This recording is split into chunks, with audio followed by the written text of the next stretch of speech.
Explain why and how Acephale and the Horned God are just two variants of the same thing. Yes, but with one crucial correction. Acephale and the Horned God are not historically the same deity. They are two versions of the same symbolic operation. Acephale equals human body minus human head. Horned God equals human body minus human sovereignty plus animal power. Their shared invariant is simple. The ordinary human head must lose its throne. One abolishes it, the other mutates it. 1. Both overthrow the cephalic regime. For Bataille, the head is not merely an anatomical lump. It represents reason supervising the body, identity policing desire, God governing creation, the ruler governing society, utility governing life. Acephale literally means headless. Bataille's journal and secret society adopted Andre Masson's headless figure precisely because the head signified hierarchy, rational command, and transcendent authority. Bataille says human life has tried to become the head and reason of the universe and thereby enslaved itself. His headless being escapes that prison and becomes neither human nor divine, but monstrous.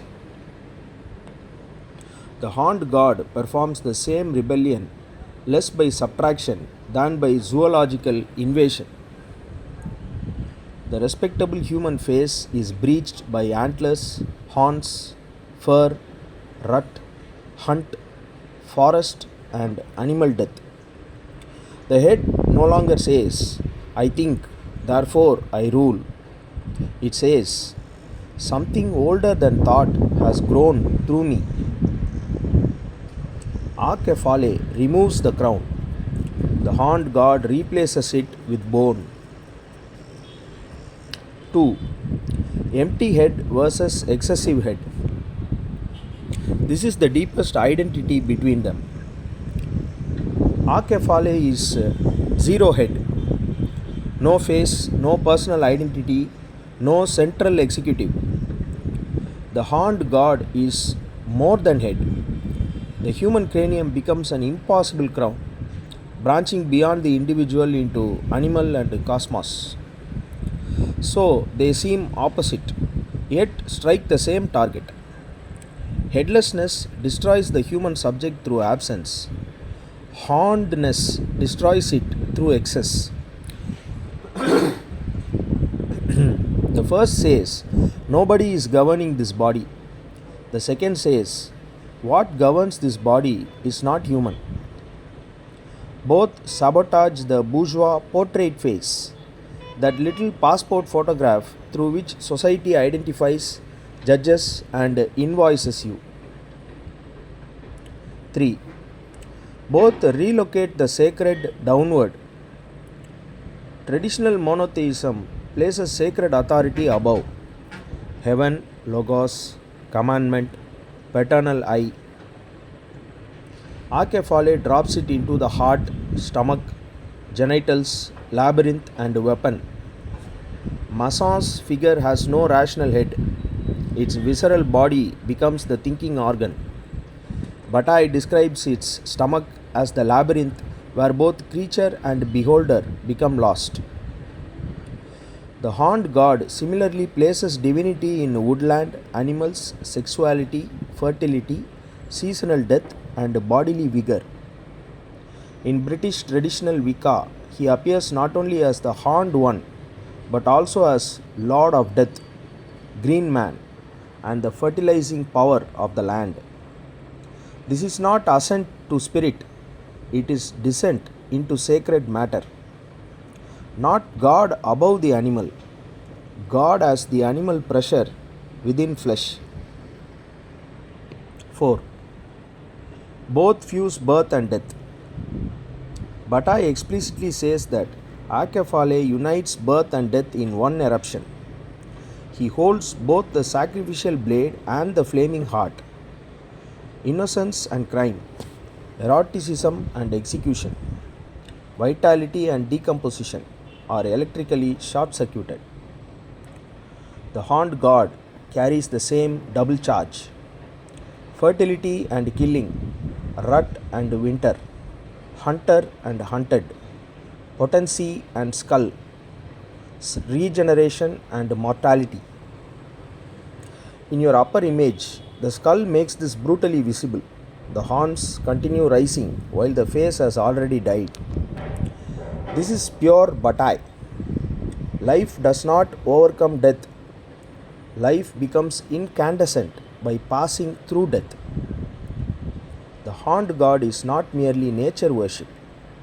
He is nature refusing our sentimental division between nursery and slaughterhouse. 5. Both are sovereign, but neither is a conventional king. Acephale was imagined as a headless community without a permanent chief or transcendent organizing principle. Its sovereignty is not the sovereignty of someone commanding others. It is the sovereignty of existence released from usefulness, calculation, and obedience. The Horned God can be called a lord, but his authority is not basically administrative. Cernunnos, for example, is conventionally associated with antlers, animals, and untamed life rather than legislation or imperial order. He does not sit behind a desk issuing commandments. He crouches among beasts. Thus, both embody power without the managerial head. Not government, but intensity. Not law, but rhythm. Not moral permission, but existence occurring. 6. Your Buddha body makes the fusion uncannily precise. The lower photograph shows a headless seated Buddha. Historically, of course, the statue was not designed as an Acephale. Its missing head is damage. But aesthetically, the absence transforms the meditating body into an empty throne. Then, your upper version installs the horned skull inside that vacancy. So, the diptych presents two solutions to the same decapitation. Lower image is apophatic Acephale. The head is gone, nothing replaces it. Silence, emptiness, non mastery. The body sits without an owner. Upper image is chthonic Acephale. The human head is gone, but the vacancy has become fertile. The animal, the corpse, and the prehistoric god erupt through the neck. The resemblance becomes even stranger because the famous antlered figure on the Gundestrup cauldron, commonly identified as Cernunnos, is also seated cross-legged in a meditative or lotus-like posture. Your montage therefore looks less like a random occult attachment and more like the revelation of a secret figure already latent inside the headless Buddha. Still, historical housekeeping matters. Ancient Cernunnos and the modern Wiccan Horned God should not be casually treated as one uninterrupted religion. Modern Wicca publicly emerged in England during the 1950s and claims that it directly preserved an ancient witch cult have been rejected by historians. Symbolic continuity is real. Institutional continuity is mostly myth making. The final formula. Acephale is the Horned God whose animal head has disappeared into the void. The Horned God is Acephale whose vacancy has sprouted horns. One is the empty throne, the other is the feral occupation of that throne.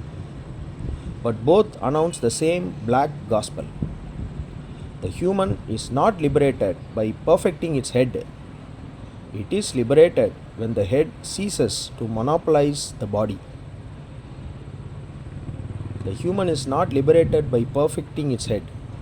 It is liberated when the head ceases to monopolize the body.